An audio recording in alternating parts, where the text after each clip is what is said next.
And then pause it. 2024. Because we need to have something to present from Smarter, and hopefully you have started working on your base ones, but and collaborative ones or something. If we said we wanna do something, then if we couldn't meet in person, then maybe virtually have a few highlights from each university. So we tell USW we did it Yes, instead of not doing it. Yes. yes. Oh, and I'm leading an effort for HPC, call it HPCU, so I don't call Good it. morning. So we're gonna support other HBCUs that they are in the program, but they are not the lead. Or the ones that are not even in the program, so for the next round, they can be involved. So as part of that, we're gonna have, we are still working, with the 5 HBCUs that are the lead now, we are working together. To put something together. As part of that, we're gonna have, the HBCUs that are in our neighborhood, in our region, to bring them to our conference.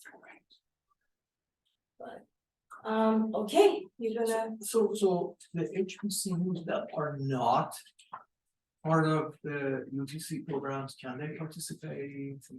yes, because we want them to get familiar with, transportation, to maybe start thinking and start, working on that, so in the next round, they can be part of the teams. Because when we were writing the proposal, Morgan was part of 22 teams. And you don't know how many people. Because I was telling them why we're not going to another HBCU. They said because it's not very many that they have transportation. So one next time to be other universities to take that. I don't want to go through that 3 months was a hell. Thank you.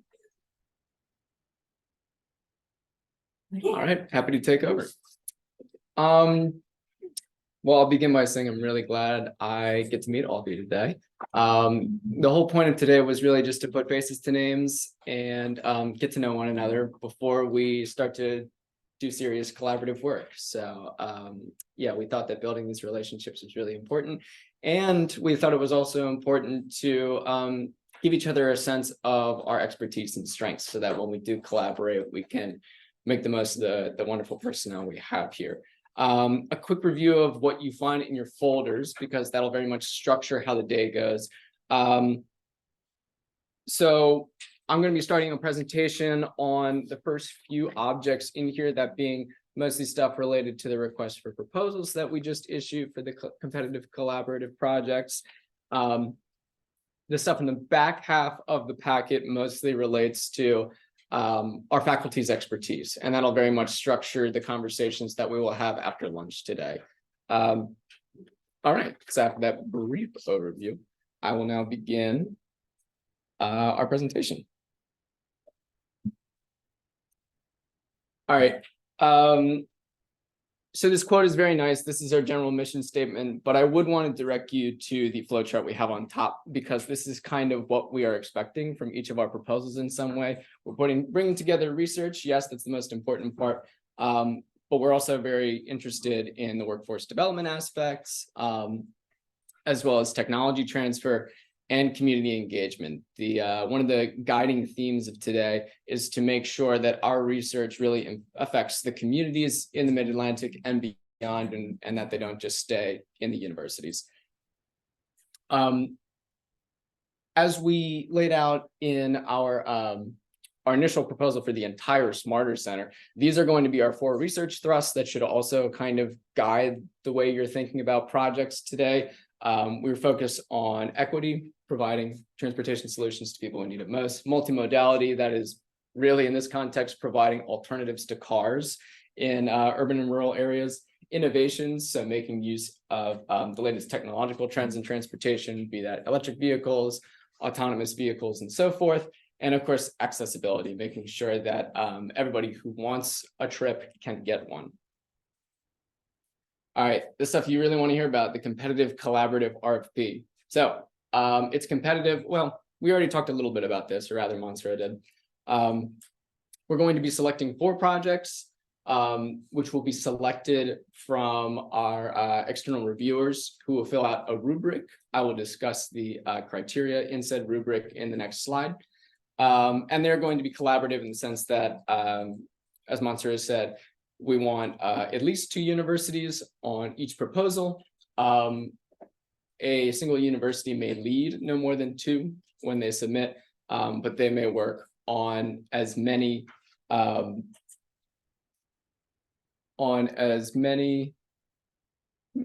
that's strange. Those of you who are in the virtual session, are you seeing my slideshow? I have audio? We're just seeing not slide. Now we are seeing slideshow. Okay, good. Thank you very much. Oh, where was I? But a single university may participate on more projects than 2 if they wish. They just can't be the lead. All right, so what are we judging these criteria based on? We'll be releasing a rubric in the coming weeks to give you a better sense of what you're actually playing for, but these are the broad strokes. Your objectives, are they achievable, realistic? Is the methodology sound?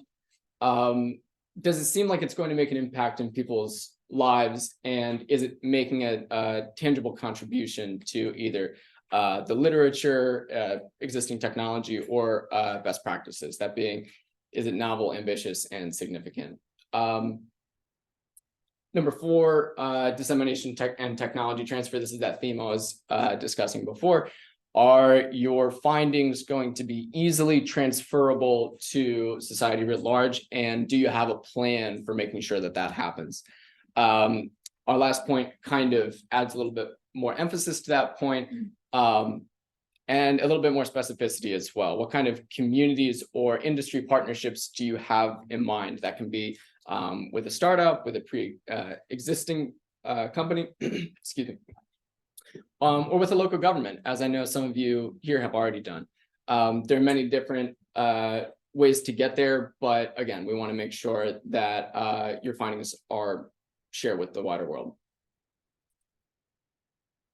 To give you guys a rough timeline of how we expect these projects to be completed, this is going to look pretty familiar to those of you who have submitted core projects. We have an 18-month research cycle with 12 months dedicated to research and writing, followed by a 6-month leg that is dedicated to editing. So you'll be talking to me a lot at that point, as well as dissemination, and then finally technology transfer. Okay, please jump in. So on this, we have the annual budget. So when they do the sub-award in here, they have to put 12 months. We have been talking to our ORA to revise it if they can put it 18 months instead of 12 months. For now, they said they're going to put 12 months and then you have to do the revision. So we have to do the paperwork twice. When we gave that idea, I didn't know about that problem. But anyway, so you're gonna have 18 months no matter what, but we have to apply for extension. But it doesn't mean that you have 18 months to do the project. The project is to end at 12 months. So the 6 months is for the publications and the dissemination, tech transfer. So because we were thinking 12 months is not enough to do all of that thing, at least finish the project, to have your report, and then you have 6 months to do something with it to make it to the next step. So for the contract wise, it's a little bit of a problem in here. Hopefully they will come up with an idea how we can have it from the beginning 18 months, and if not, every year we have to do it twice. So bear with us.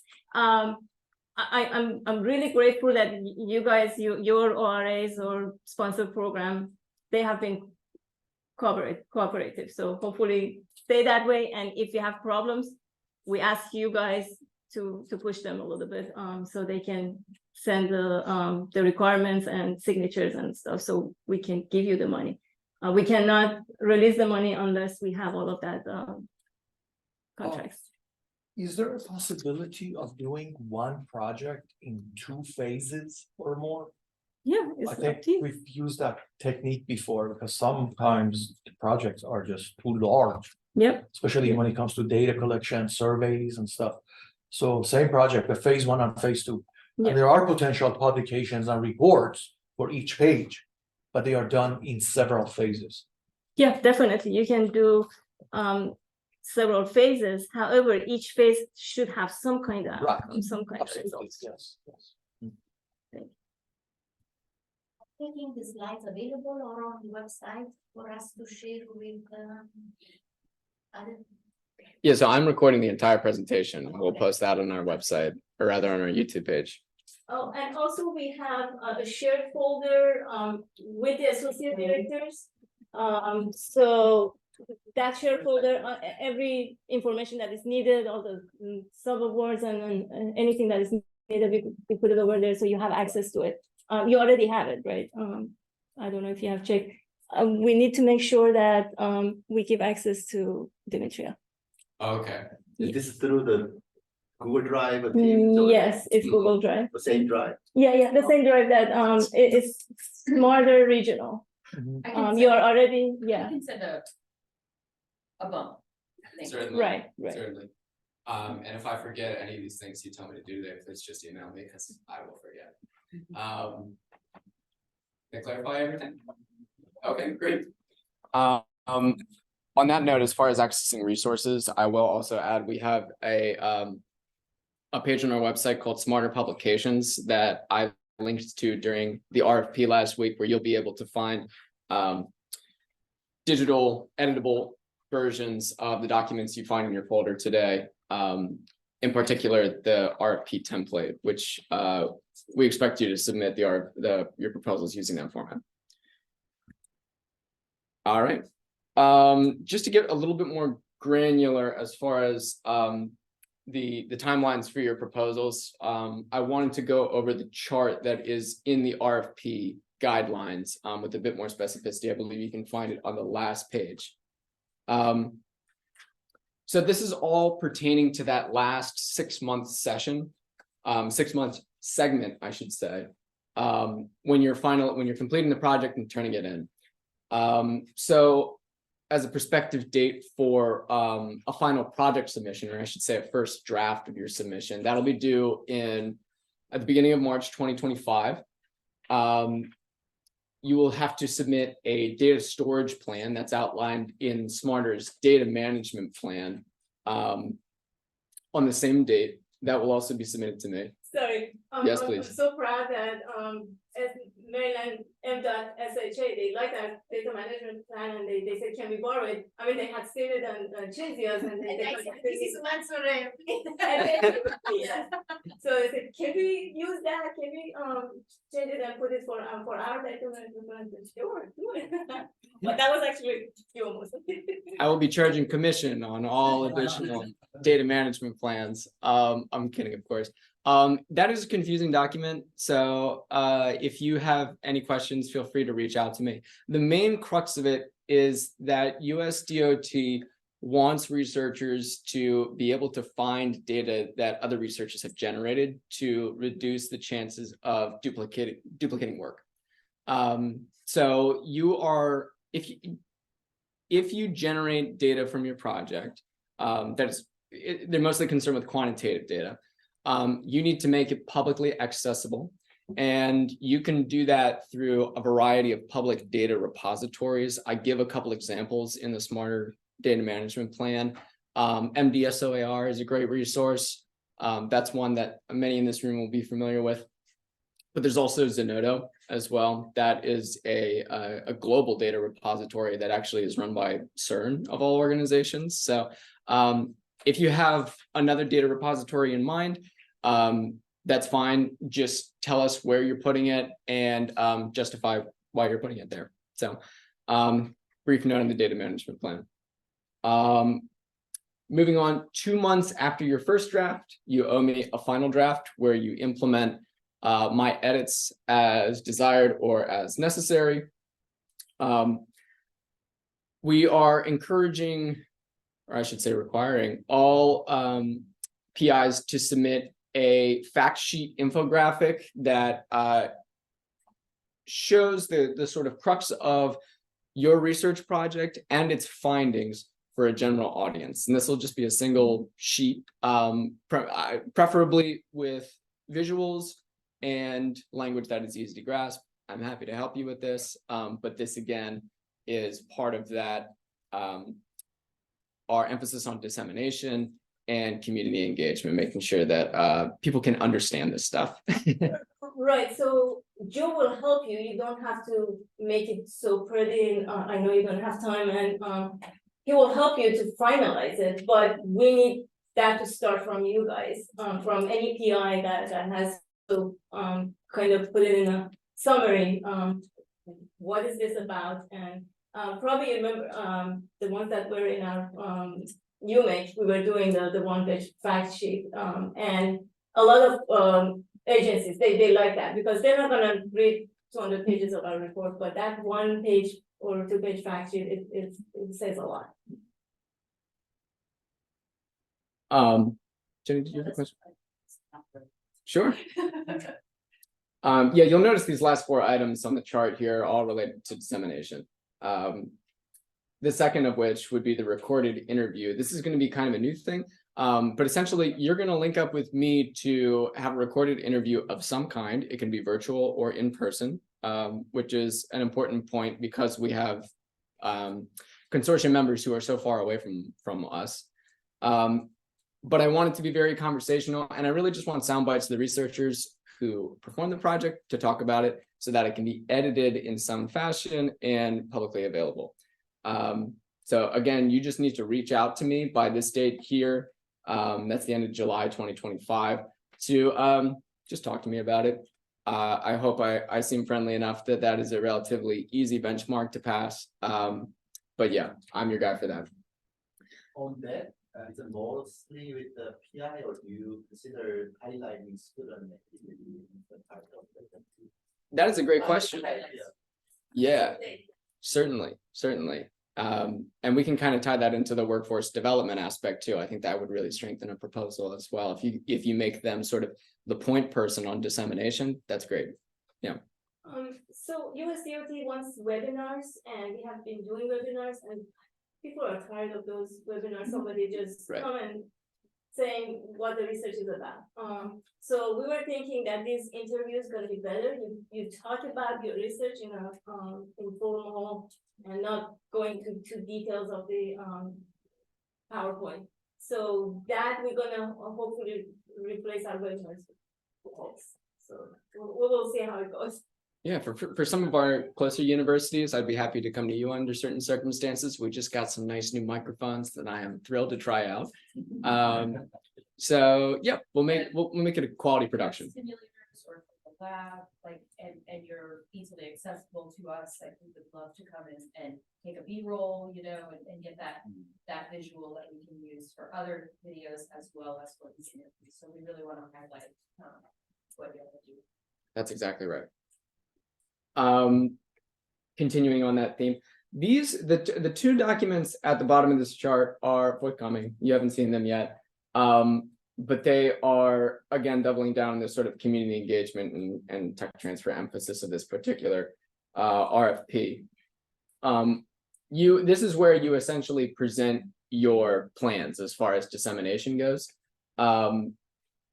where you kind of in your own words are able to state what you're doing to interact with organizations outside academia, really. That being in the public sector, the private sector, the nonprofit, something like that. How are you working with these ancillary organizations to make your project stronger and make sure that your findings don't stay in academia? So there will be more to come on these 2 items, but we wanted to introduce them and put them on your radar. These will be due at the end of August 2025. The goal with these God willing. forms was really to make this kind of a point and shoot for you all to document this work. We don't want to add narrative to the reports necessarily, but we really want, you know, kind of the data that we need to be able to feed back to USDOT. These are just like blocks that you fill in, the brief description of the work that you've done. So we're really trying to streamline this element for you all. Exactly. All right. Let's see. Oh, I'm so sorry, guys. We have to talk about reporting. Yeah, so these reports make it easy for us to submit the documentation that we are legally required to tell DOT about every 6 months. The way we do this is through our semi-annual reports, which are kind of meaty and specific, and our quarterly reports, which are mainly about keeping tabs on your progress and monitoring any changes to the way that your reports are coming about. We'll go over the really important fields in just a moment, but again, this is a good place to tell us about how your dissemination plans are going, whether or not you sort of need assistance or guidance as far as the partnerships you're forming. That's a really important point to make. So what this means for you is that you will be submitting 2 reports, a substantive semi-annual progress report to us in April and October. You guys have already done that for the core projects. And then we have quarterly reports coming in January. It's a weird time of year, I know. So I think that'll probably be due around the same time that the RFP is due. That'll be January 15th. And in July as well. So those critical fields are going to be, again, your partnerships and collaborating organizations. I've discussed that ad nauseum. The key things to focus on in the reporting are your outputs, your impacts, and your outcomes. The distinction between those 3 items is murky, but what you really need to get across is what are you actually producing with your findings? That being, are there new technologies developing, new techniques iterating on previous technologies?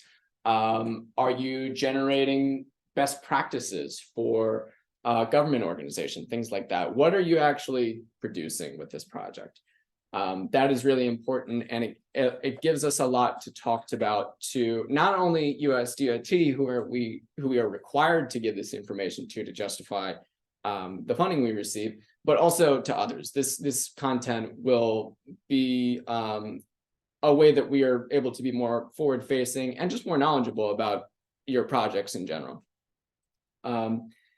You also should include any publications that you have released related to these projects, whether that's a book or a journal paper or what have you, as well as any panels you have been on. That's the dissemination aspect here at the end, presentations that you have given, webinars, and so forth. Again, so let's talk a little bit more specifically about what implementation and dissemination can look like. I'll note that before the presentation, Brian Park of UVA gave a really good example of essentially doing sort of like a technological demo and working very closely with an industry partner to do a sort of like proof of concept. I hope I'm getting that his description across well, but that's one possible example. There's also applying for a patent and with a new technology you're developing. There are doing pilot studies to see whether or not your findings or the technology you're developing are feasible to implement in a certain municipality. There's public workshops where you can invite people to actively engage with your findings that you're developing, be them technological or otherwise. Long form interviews that you do with media outlets with respect to your projects. And as we discussed previously, interactions with startups, public-private partnerships, and partnerships with industry in general. These are all ways that you can, again, implement your projects in the real world and ensure that they don't just stay in academia. Do you want to jump in? Again, this can be also students, for example, placed in a company and that works on a topic related to our project. This can be part of these things. Absolutely, yeah, definitely. Definitely. And we encourage you guys to share your ideas with one another to make sure that each are able to do so effectively.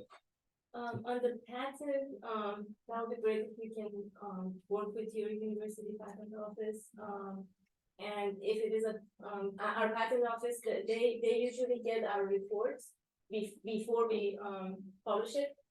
And they check if they think there's something patentable, and, they work with the faculty to do that. In the last center that we had, couple of times they found something that was from the other university, but the other university didn't go for it. But that would be great if you work with your university and go for patents, because this round of centers, USDOT keep talking about tech transfer, tech transfer, tech transfer. So it's big. You read my mind, Dr. Johnny. Oh, sorry. I didn't know. No, I'm glad you said it. Yeah, we have a really robust Office of Technology Transfer here. That role falls under different jurisdictions at different universities, but most have some sort of comparable office that are concerned with intellectual property and the like. So a good proposal will demonstrate your coordination with that office, as to the extent that it makes sense. And this is especially related to technological development and things like that. But also, again, in seeing if there's a market for your product out in the public sector, if there's a need in the excuse me, I mixed those up. You get what I'm saying. Oh, this is we're sort of getting to the sort of like miscellaneous and grab bag items here at the end. We want you guys to offer your facilities to one another. And this may seem like an obvious point as you're preparing to collaborate with one another on projects. But for example, we love our driving simulators here at Morgan State. We are always eager to share them with others.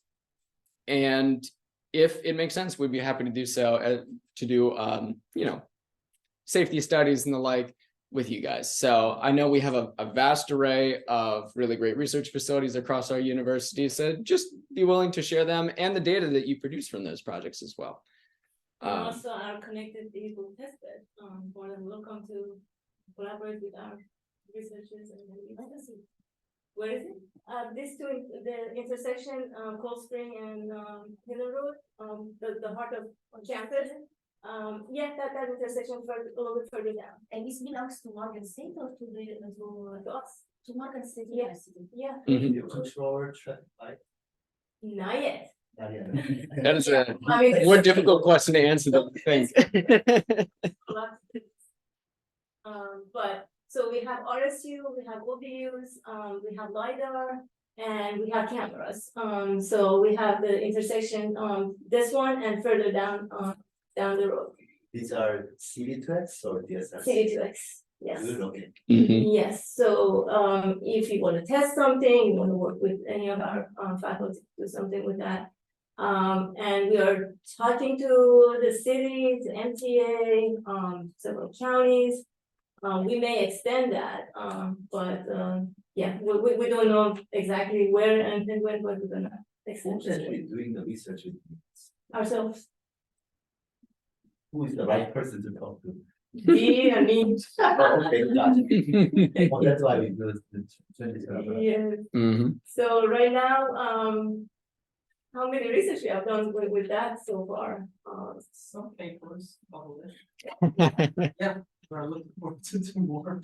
Yeah, we can do way more, but right now we are not doing much of real-time applications. We are doing more on what had happened before, like a kind of historical, if we may. But we are working on the real-time. We need to figure out some of the stuff in the city to be able to have access to the control center and that, and communication between these devices. But we will have real time. So are they autonomous and connected or? Those are just infrastructure, so it's Connections? Okay. can be with Right. autonomous, can be with connected vehicles. University of Maryland, Terry has an we have autonomous vehicle. yeah. We are talking to him. Mhm. So hopefully we can. Yeah, and work I think he's willing to share the car, whoever wants to. Yeah. That's the idea. Yeah, and he was supposed to be here. Unfortunately, he got sick. It's very sick, yes. Yeah, yeah. You know, Jenny and I had a meeting with the chair of our computer science department yesterday. And he has 5 fully censored vehicles. And he's looking for a partnership to do Oh, something wow. with them. Yeah, Yeah, they were all doing it. He comes from Michigan. So that's why. yeah, he's new.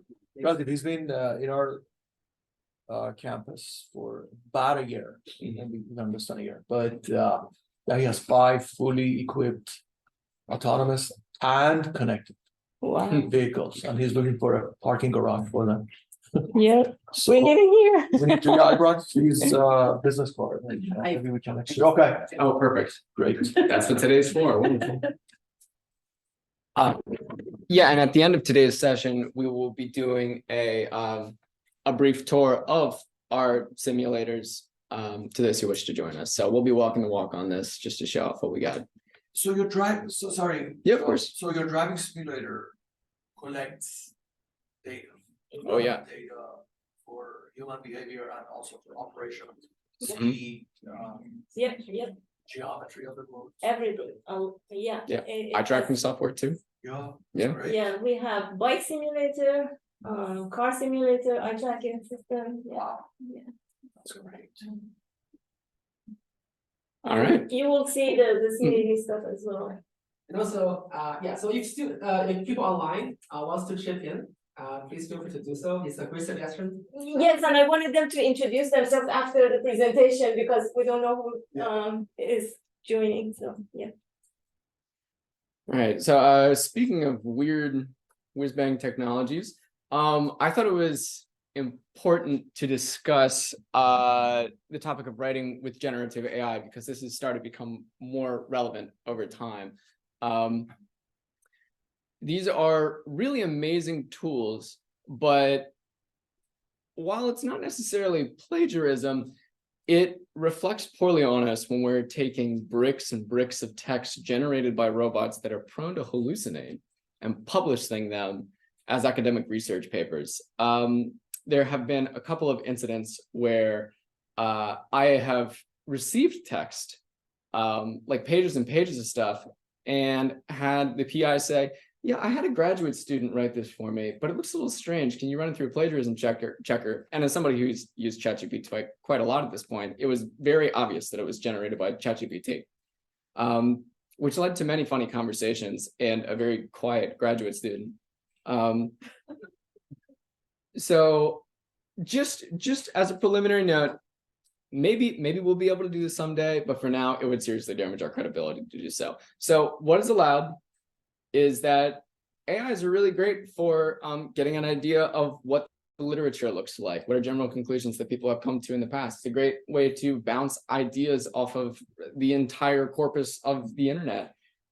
It's great, well, it's okay. As an editor, I must say it's okay at editing and getting feedback on your writing itself. It's not perfect, and the syntax is kind of boring, if you ask me.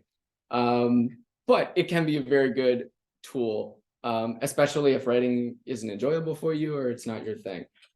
What's not okay is, again, just giving me pages and pages of stuff where I'm like, this is obvious. Can we follow the instruction that, for example, Elsevier gives to for paper submission so that you can use it for editing, but not much else?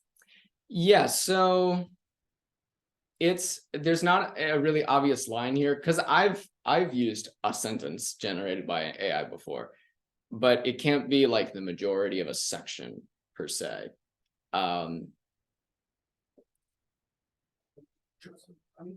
Actually, I'm very uncomfortable with the first statement because I performed the experiment, asked Yeah, please. ChatGPT to write the literature review, like what are the most important papers in fracture mechanics of concrete, and it generated text which looked legit, but it was quite wrong. So Sure. the first one should again, it's.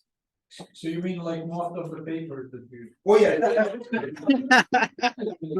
But for example, citation, if you look at citations, what got my attention, there are 2 guys who hate each other courses and papers.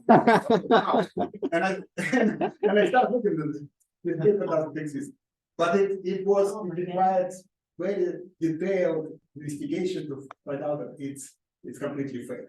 Sure. So the first item I would be very, like, warn you not to. Yeah, that's an extremely illustrative example, and I'm glad you raised it. I would compare it to using Wikipedia to do research or something like that. We're academics. It's our job to be able to kind of look through and assess details and say, no, something's not right about this. Now, I've had similar results before, but I've also got good results as well. So it's a great starting place. Yeah. Mhm. But I'm just first, everything else I can do, like the first one, you're very, very careful. Mhm. It can really get into that. A cautionary tale. Yes, very useful indeed. It's funny, I asked my students this semester, write your paper, once write it yourself, once write it with ChatGPT, and once just edit it in ChatGPT and compare them and tell them, give that to me. That's your project. No, that's actually a great idea, because once I perform that experiment, when you put the text, you get from ChatGPT, and the ChatGPT text doesn't make any sense, it means the original was wrong, but it was much more difficult to catch it from the original text. ChatGPT kind of amplifies all the bad stuff. Mhm. Exactly. But one thing I found out about ChatGPT, it doesn't give references for statements of fact. It does not. You're It right. doesn't. It may fake them. Yes, Yes. that's what I'm saying. The hallucination problem is very real, and I don't think it'll go away anytime soon, even if it becomes less common. I think there's something baked into the architecture of these systems for that purpose. So yeah, a lot of cautionary tales to deal with here. At the end of the day, you are the one who has to look through with a fine-tooth comb and make sure that when you use these devices, that they are an assistant and they're not in the driver's seat. So. And your students. Yes, your students. Arguably more prone to make use of such tools in nefarious ways. Oh, can I go backwards? Nope. No, I just repeated that slide. Very professional of me. All right, so just by way of concluding, I've probably beat you over the head with this by now, but implementation and dissemination is the big theme here, and the proposals that demonstrate that they can transfer high quality research into the real world will be preferred in this process, and we will make sure that is very clear to our external reviewers. So have a good plan and include it in the appropriate place in the template. I think now is probably a good time to open up both the room and our virtual room to questions. So I'll be keeping an eye on the chat box here. If anybody else has any more thoughts or questions they would like to share in the room, please do so as well. So I don't know if this is restrictive, but are we going to have a list of people who we can contact in each of the universities participating to Smart? You already have one. Oh, okay. Yes, yes, you have two lists, in fact, one that is more general and one that is grouped by areas of interest that I determined based on your core project proposals. So whether it's equity, safety, Right. CAVs, things like that. Excellent. And that will guide our discussions after lunch as well. Hi, this is Kyung-hwan from Virginia Tech. I need more clarification about the data management plan. My question is, if somebody asks for certain data, and if I need some kind of data like modification to give specific data they want, then who's gonna pay for that? How do you pay for that work? I might need some clarification on the question, but are you asking how do you pay for the data repository services? Yeah, exactly. If I need to manage some data, if I need to change some formats, or if I need some like a data management for that specific data, if somebody wants, then what's our responsibility? Oh, you just submit your data in those systems, but you don't have to, like compile the data for people who want it. That's their own job to do it. You can put just your raw data or however you want to put it, but that's Okay. it. Yeah. Once we submit the data, then that's it. We can just we can answer the questions, but we don't do anything about the original data we submitted. Right. Right. A few years ago, we needed some data from University of Michigan. Yeah.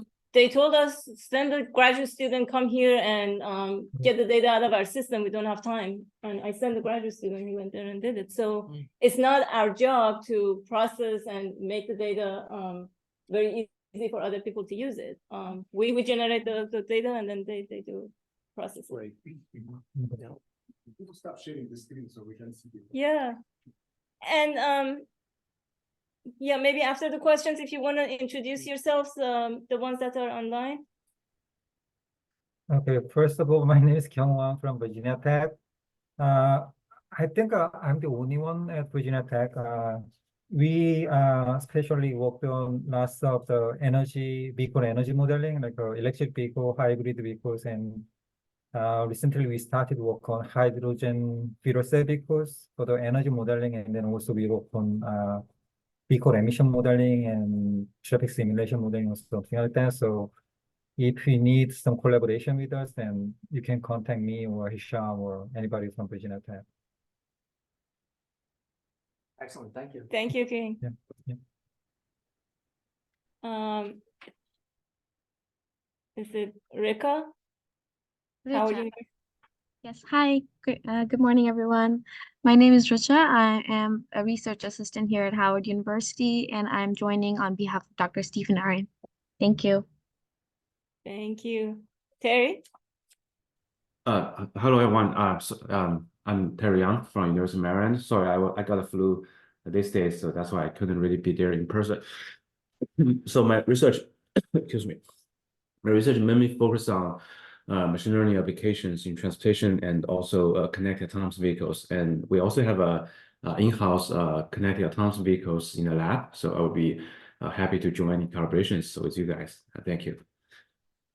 Excellent. And thank you for noting your expertise and resources. That's very useful. Yes. Thank you. Andrea? Hi, everyone. I'm Andrea Pierce. I'm faculty at the Biden School of Public Policy and Administration at the University of Delaware. My background has been in policy analysis and specifically around climate change, but I have done some transportation congestion work and environmental justice work. So that's kind of where I'm at right now with this project. Thank you. Greg? Hi, yeah. I'm going to show myself. Is that useful? Oh gosh, no, maybe it's not useful.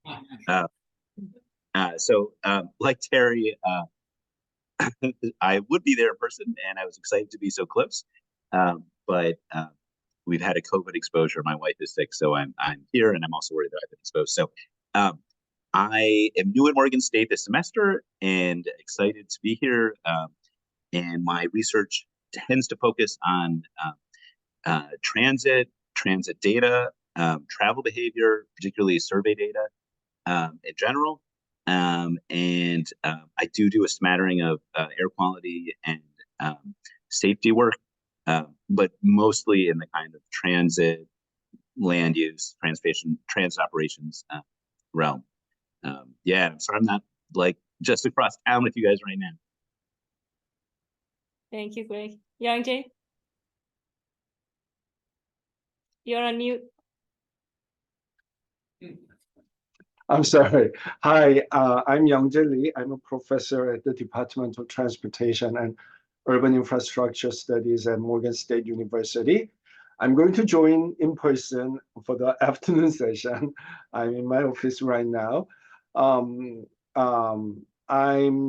doing my mostly transit-related research, and I did more traditional transit research in the many years ago. Now I'm doing a little more emerging technology transit related research, such as a mobility as a service, on-demand transit service, and micro transit services, and something like that. And I'm also doing a emerging technology related a research as well.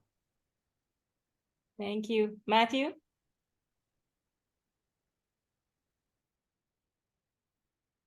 Matthew Harris?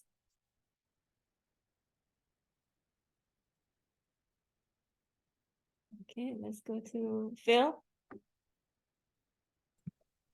Hi, good afternoon, well, not afternoon yet. Good morning, everybody. Philip Barnes here from the University of Delaware, Biden School, Public Policy and Administration. Sorry, I can't be there in person. Yeah, so my research is sort of revolves, it's at the intersection of a lot of different fields, but primarily climate change, transportation, planning, and community engagement. I'm excited about this group and looking forward to having conversations with engineers. I have my PhD is in urban affairs and public policy, but I have 2 engineering degrees, so I kind of do always make an effort to try and utilize both of those with interdisciplinary research efforts, and looking forward to engaging with this group. Thank you. Jen Hay? Hi, my name is Jen He-du. I'm from Virginia Tech. So Kyung-ho, you're not the only one who's here. Yeah, I'm sorry that I don't have a camera on my computer. So I should have been able to introduce me properly to you guys. But anyway, our research center is called the Center of Sustainable Mobility here at Virginia Tech Transportation Institute. It's a huge institute that we actually here work on a lot of automated vehicles and connected vehicles, and our center is especially interested in traffic simulation analysis, like Kyung-ho mentioned, different fuel consumption analysis. For me personally, my research interests include micro-mobility, including e-scooters, e-bikes, bike sharings, especially in relation to combine the micro-mobility modes with public transit to make the transportation system a more sustainable system, minimize the emissions and the pollutions. And I'm also interested in doing spatial analysis in GIS. So looking forward to working with the group here. Hopefully we can work on something together. Thank you. Matthew, are you back? Matthew Harris. Although we introduced ourselves, but it was before joining, maybe we should go one more round so they can hear who we are, and we have a new attendee as well. So I start from here. Mansoura Jaihani, Morgan State. My research is driver behavior, traffic safety, connected automated vehicles, and equity. Thank you.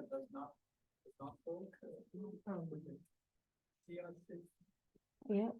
I do not have access to a camera right now, unfortunately. Great. Again, R.D. Fagri from University of Delaware. I'm a transportation systems engineer, so I do planning, design, operations, multimodal. Last 5 years, a lot of sustainability, environmental justice, transportation equity items. And my particular project that I started working on actually in June for the Smarter Center has to do with the impacts of climate change on non-motorized transportation facilities, sea level rise, frequent flooding. and the impact that has on low-income neighborhoods, because they are a lot more dependent on walking and bicycling and getting to the transit station. So we are working with our state Department of Transportation, with our MPO, with our City of Wilmington Environmental Justice Group. My students, undergraduate and graduate, they've already made a couple of presentations in Wilmington and in City of Philadelphia, actually. So climate change, sustainability, equity, things that are in compliance with the Smarter Center. Thank you. So my name is Julia Marconi. I'm also from the University of Delaware, from Biden School, and I represent for Applied Demography and Survey Research. I was supposed to be here with my colleague, David Taraka, who is the actual expert in transportation. But I can tell you the kind of research that David has done. Unfortunately, he wasn't able to be here. So it's urban and rural accessibility, examining travel flows and road network models, and a lot of different types of modeling, like multimodal policy and planning, travel demand modeling, modeling industrial travel behavior, and so on and so forth. So there are a lot of different projects that CATSA, our research center, has done in the field of transportation. So we would be happy to collaborate. Thank you. Hi, everyone, again. I'm Andrew Monshine. I'm at the University of Virginia, and I in the Department of Urban and Environmental Planning, and my research is really on multimodal accessibility and you know, focusing on issues of interactions between transportation and land use, focusing on equity issues. For example, a project I'm working on right now is with Arlington County in Virginia, looking at you know, e-scooters and micromobility, and you know, equity issues around that, and how to make those devices more useful for a broader population. But on top of that, I do a lot of research looking at travel behavior and the impacts of connected automated vehicles and technology generally on accessibility and travel behavior choice. So work looking at the issues of how accessibility is modified by new modes of travel, by new decision-making patterns. So anyway, yeah, great to, I'm excited to work with folks here. Hi, everybody. I'm Dimitra Berielakou from West Virginia University. And I'm the new, then it refers the new associate director of the center. So if you're looking to work with WVU, you can reach out to me, because we're going to have a little bit of restructuring in the team. So personally, for myself, my work kind of lies in the intersection of data analysis and multimodal transportation planning and evaluation, with the primary focus on transportation equity. Most often I'm focusing on rural and small urban applications. And as part of all that, and you know, the problems and challenges that these areas face, I do a lot of work on assessing you know, novel transportation practices and interventions and services that can be suitable for these different environments. We're looking at, you know, AVs, micromobility, microtransit, and many others. Now, for the project that I've started through the center, kind of focus on that high level idea of how do we perform transportation planning in more smaller urban and rural areas, and kind of looking at the integration, truly integration of like active transportation, transit, coordination with land use planning and asset management and housing and all of these ideas. Thank you. Thank you. Okay, my name is Yao Cheng. I'm from University of Maryland. I work on traffic safety, autonomous vehicle stuff, sensing technology, and also something on traffic operation. So in the university, I work for Dr. Kana Chang as a faculty specialist, but I'm also at the same time seeking my own opportunity to collaborate like within the center with the professors in other universities.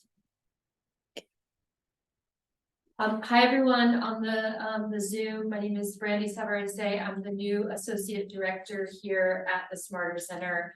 And I'll be reaching out to you for your deliverables and reporting and helping you facilitate and navigate the USDOT UTC. Hi again, Jenny Sachs, University of Delaware. Unlike most of you in the room, I have a very tiny research portfolio. I am also an environmental engineer, but my research areas kind of fall into buckets of sustainability, communications, and intersection between environmental justice and criminal justice. So my project is part of the core proposals here. It's looking at crime prevention through environmental design at public transit systems. Hi everyone, my name is Steve Yang. I'm an assistant professor at Morgan State. This is my second year here. I joined Morgan last year. For my research, I do a lot of data-driven work. I either apply existing packages or develop new methods to try to capture the inherent structure of transportation data and to mine or extract new insights from it. And then from a transportation perspective, I do traffic safety work and then human behavior, driver behavior work. And also I work very closely with Dr. Jihani on connected autonomous vehicle research and especially developing the connected vehicle testbed at Morgan State. And then before joining here, I was part of the New York City connected vehicle pilot performance evaluation team. So yeah, and the connected autonomous vehicle is also one of my passion. And looking forward to collaborating with everyone on that in the future. Thank you.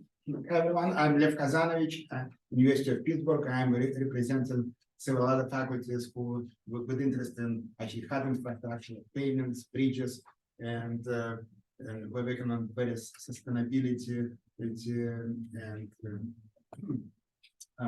climate change issues, the effect on the infrastructure, on payment design, and also adaptation of infrastructure for the new type of vehicles, electric vehicles, connected vehicles. Hi everybody, my name is Alex Stevanovic. I'm also from University of Pittsburgh. My expertise is, I would say in general, traffic engineering, but I do a lot of research with traffic signals, a little bit on connected and automated vehicles, more of a futuristic and modeling perspective than really field operations. We do have also a quite advanced driving simulator, and that's something we're looking forward to share and potentially use in this research. Our driving simulator is actually it's a simulation system. We call it simulation system, where we have a virtual reality with the pedestrians and bicyclists and cars, and hopefully sometimes in the near future scooter. And it's a quite a unique tool that we developed in-house and can be used for a variety of research purposes. We do also a good number of projects related to multimodal users being in a very urban environment. And we've done a number of studies related to pedestrians. Some of them were even kind of on a sort of a planning, tactical urbanism. That's not necessarily our forte, but we were in a position that was a good project funded and proposed by PennDOT. On the operational side, we do many more projects to investigate impacts of multimodal operations, both mobility, environmental and safety levels, usually again utilizing modeling, conflicts and trajectories of the vehicles and similar. So I hope that kind of summarizes. Thank you. Thank you. Hi again, I'm Brian Park from the University of Virginia. I am passionate about connected and automated vehicles research, especially near future when connected and human-driven and autonomous vehicles are working together. That's a new challenge area because a lot of research done is cooperative adaptive cruise control, which requires 100% fully automated and connected. It's not going to happen near future. So doing with the mixed traffic is something I am passionate about. Also, I am really interested in engaging in human behavior as an individual level. And I think we have ways of getting data now. We don't have to have aggregated data level modeling. So when we have a human behavior, we can use them to, I call it proactive way of engaging the treatment instead of reactive. So that's sort of my research interest. If I may, Dana Chen, who was going to be here virtually, but she's not. She's one of the researchers at UVA. She does a lot of virtual reality. She actually modeled the downtown in Charlottesville, how to actually improve safety by having different treatment for bicyclists. And she does a lot of shared mobility and improving agent-based model for understanding future of shared electric vehicle and also planning equity and those issues. Thank you. Hi, everyone. I'm Manisha Swami, and I work with transit evaluation, performance evaluation of transit metrics, including safety and efficiency evaluation. Apart from that, I'm looking forward to work with an intersection of active and micromobility safety studies and their response, vice versa, with the CAVs and the autonomous vehicles, how they will behave in each similar environment. And also, I'm looking forward to work on road safety and driver behavior studies. Thank you. Hi again, Cinzia Cirillo, University of Maryland. I don't work on connected and autonomous data. We have Terry for that. I work mainly on understanding and modeling travel behavior.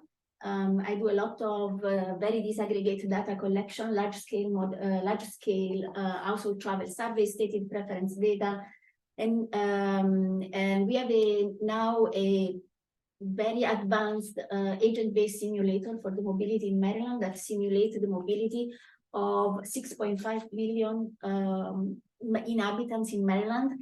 And so we don't use aggregated data anymore. We don't use zone anymore. So we really simulated the behavior of each single person.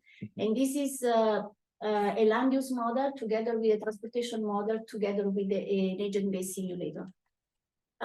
So we hope to use this for a number of policy evaluation, for example, incentivizing walking, biking, improved access to public transportation, but also analyze, for example, what happened after COVID with these longer peak hours and increased travel times. That was not something that we were expecting. I also want to say that we at University of Maryland, we have probably the largest repository of data concerning trajectory of devices. And I would be very glad to share this data. Well, it's big data and it's difficult, but I hope we can work together to see how this data, Yao is now our expert, is using that data for pedestrian. So I will be willing to explore ways to use that data more in this context. I also want to say that we have other researchers. I think everybody's represented here except Dr. Schoenfeld, who is an expert in optimization of public transportation systems. He's very well known and he also works on freight and he has done many projects already with the Morgan State University.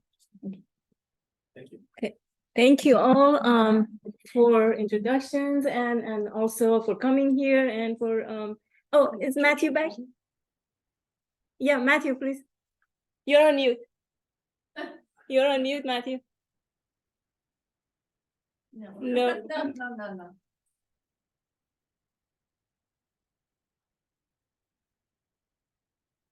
We admire your persistence. Sorry, we can't hear you.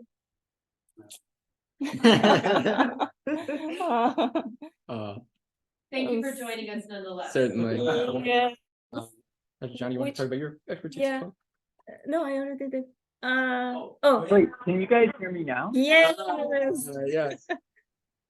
Oh, you can hear me now? We got you, I've yeah. had like weird mic things this whole time. So Yeah, if we're just giving like quick introductions, I can just do that very quickly. My name is Matt Harris. I work with in the same school as Phil Barnes, who's on the call as well. I've spent about a dozen years being a city planner and at the city of Wilmington working on transportation planning projects. And right now I manage a program through the Institute for Public Administration at the University of Delaware, doing pop-up demonstration projects in communities across Delaware, and then collecting data and seeing how people are reacting to it, seeing what they like, what they don't like, and then hopefully implementing some permanent improvements. So when I got the invite to this, I was just like really interested. So yeah, just thanks for having me. It's been interesting to listen to all of this. Thank you. Excellent, thank you. Yeah, thanks everyone for this participation. It would be great if your research, these are all great research. It would be great if you can work with your DOT and reflect some of the regional problems, because that's what you're supposed to do, resolving regional problems and with equity lens. So each of you will have some equity components in your research. But all of the stuff that you said, it follows all of our research thrust that we already presented, and we gave the proposal. Thank you very much. We can have, yes. Sorry, can I ask one Sure. question before we go for break? So yes, our state and regions, they do have their prioritized problems. So if we start working on those problems, are they automatically acceptable by the UTC? Is there a possibility that we may submit a topic and you or the Fed say, well, we really don't like this topic? Or I don't think Fed's gonna do anything about it, but the proposal is going to review process and what reviewers put it there. But it's one of the process is to work with the state or with any of the agencies. because our state is providing the match too. Yep. And they have their priorities. Yep. And they want us to work on those priorities. Yep, the same. The matching that I got from our state, they gave me 2 pages of list of the stuff that I need to do for them. That is totally separate from Smarter. So you're doing 2 research now. But you can use it as a match. Yes, we use it as a match, but it's not like a project that can be used for both. So we have to do because the stuff that they want, some of them is not even research, it's more. But fortunately, service. ours is, I mean, it's part of their division of sustainability. So a lot of it is coincides with the theme. of the Certainly, agency. yeah, our thrusts are broad enough that I'm sure you would fall under that umbrella. If you have a specific idea, I'd be happy to discuss it with you for sure. Does that relate to what you were saying about matching and that it doesn't have to be at the project level? So can you just have your own project and then match somehow the state, but the state wants something totally different? Yes, but somehow you have to relate it under your, Right. yes, right, but you can, It doesn't have to be under a specific project that it's gonna be funded. I connected it to one of each of them. I connected to one of our base projects, but like adding one more task to it, something like that. Yeah, that's how I tried to do, because I was worried if I send it to USDOT and say, what is that? It's like 2 different things. So And just one question kind of generally on the dissemination front. If we are out doing field work, meeting with people, taking pictures, and we're posting on social, we're posting on LinkedIn, is at NTC Morgan, is that our official, what we should be using? What's your approach on social media? professional social media related to this work? Yeah, so all of our social media does fall under NTC Morgan. For those of you who don't know, the National Transportation Center is the administrative body that administers Smarter. So yes, basically. That is a good thing to note in your semi-annual and quarterly reports as well. Yeah, and the newsletter too, which I think that was the slide I lost. This is the newsletter. Yeah. Thank you for reminding me. It would be really terrific when you try to quantify social media and outreach, like when you, in whatever way you give us this information back, number of followers, if you have a team that can quantify your outreach, like you know, I don't know. But you know, that Yeah, language, yeah. right? So if you can give us that information, I'm sure Joe will be tracking any tags that we see, but to have it kind of delivered, like that would be really helpful. Yeah. And if it is in your social media, we can just, you follow us, we follow you. so- Right. so We'll we- just share it, yeah, Yeah. with tags, for sure. Have you shared, like logos and all that, the visual things that we can use on that? Yeah, that logo, the smarter logo, you wanna show it? The smarter logo that was in the presentation, we shared, you put it on, Google Share Drive, right? Yeah, it Yeah. should be in regional. Have you put all the original, you know, like large scale and Ye- things that we can use in presentations? We'll make and- sure that that's all available on that shared drive. Right. We'll make Yes. sure. Right. that So for sure. that's the logo that we made, and that's for smarter, Of all different versions. Supposed to use our logo with Morgan's logo or? us, yeah. We have to, but they don't have. That is always a fun issue to manage with our general counsel office. Oh, and newsletter, you wanna mention? Oh, the newsletter. Yeah, so the newsletter goes out twice a year, the Smarter newsletter. And No, quarterly now. It's quarterly, requirement. even better. Even better. It's still a requirement. Yeah, that kind of falls under the same umbrella as, you know, whenever you're talking about, just use the quarterly and the semi-annual reports as kind of your guide for that. Anytime you do a panel, attend a webinar, anytime you're like doing some of those dissemination activities, I would love if you just forward me or CC me on that email where you talk about it, so I can include it there as well. I've also kind of reoriented the newsletter to more of like a blog format. So if you have any crazy ideas or something like that, feel free to just send me some copy and I'd be more than willing to incorporate it. I'm trying to make it a little bit more engaging and less stale for a general audience. That's sort of the idea. Right. And the student of the year, this year they don't have it, but from next year, the student of the year at the UTC at TRB, at the banquet. So they want, each center to send, one student of the year. That student has to be working, under Smarter, being paid under Smarter, and being US citizen or green card holder. Probably when is the time when they ask us, we ask you, each of you send the student that you have, and we have to pick only one. So we need to put some criteria or something and then pick. Or we can do one each year or based on the criteria, I don't know, we'll figure it out. We live in this society where diversity is so important and they still have that rule that it has to be US citizen. I think that's so unfair, to be honest. That's fine. A lot of you. Because we have so many great students who are international students and they never get a chance, and I really feel that that's not fair. If you know. I'll bring this issue at the TRB, honestly, in front of much bigger people, because I don't think it's fair. I have brought it up with the federal government a couple of times. In fact, if you read TRB publications on this issue, they claim, that we should open to international students. So the Because they're federal not students, right? They work very hard on these projects. They are the great majority. Great majority. In our exactly. program, it's more than 90%, probably 95%. So. Very fair point. Vale, look That's at the requirement.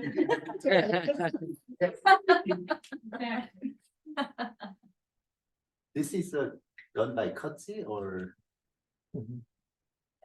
That's a who's organizing? Good this? question. I don't know, Oh, CUTSI CUTSI is the one. UTC. Because they're CUTSI is together, really- you know, which we can one- actually make a voice. CUTSI has supposed to be our Right, right. council. Okay, well, I think yeah. But no, because CUTSI has student award that is different categories. I am one of the in the committee. But that's the CUTSI student dissertations and thesis. But then student of the year is UTCs. I'm not sure if it is USD. I think it's USDOT thing, but I'll check it out. Anyway, any questions from the virtual audience?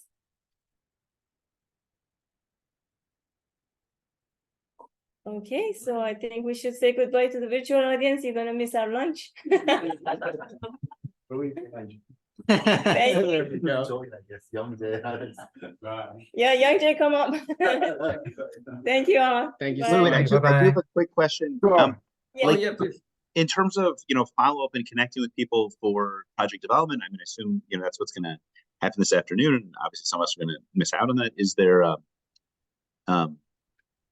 you said you'll make sure that all the information is available about all the contact people, so we can reach out and try to connect even if we're not there right now. Yeah. So I've created some resources that outline our faculty expertise and essentially some sort of matchmaking documents where I attempt to put researchers together based on topic. So those are available on Smarter's publications page, but I will do a follow-up email after the forum is over, where I include not only the recording of this presentation, but also those documents as well. So I want to make it as easy as possible to connect you guys. Okay, that sounds good. Also, I was really interested in that Maryland model, so I didn't take down who talked about it, but please reach out to me. That's it. Thanks. Thanks so much, Greg. Thanks, And Greg. that's all. Okay, so we can have our lunch and then and break. And at 1, right? We're gonna, At 1 we'll reconvene. yeah. 35 minutes.